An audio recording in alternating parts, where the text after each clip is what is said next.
Action! Mga walang hiya kayo! Ay! Uy! Sasaktan ako! Ano ba? Ano ba? Tama na! Ano? Sabi ka ba? Ano? Rose, tama na! Uy! Uy!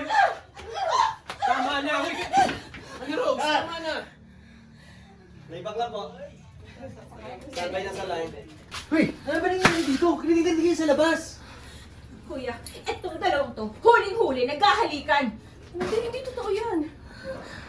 Oo ba? Hindi. Anong hindi? Kitang-kita ko kayo, papasok kayo ng kwarto. Nakita mo, nagalikan kami? Nakita mo? Bakit ka naman gagawin kay Bianca yun? Asawa yun ng kapatid mo eh. Mataas ang respeto ko sa bayaw ko. Hindi ko gagawin yun. Pani Rose. Nakalimutan kasi ni Barso na gawin yung kaninang umaga. Tapos, naligo na ako. Iniwan ko na siya si Raymond. Yun. Palusot pa talaga kayo? Hindi ako nagpapalusot. Ba't may mga gamit akong dala? O kung hindi ko ginawa yun, ano yan?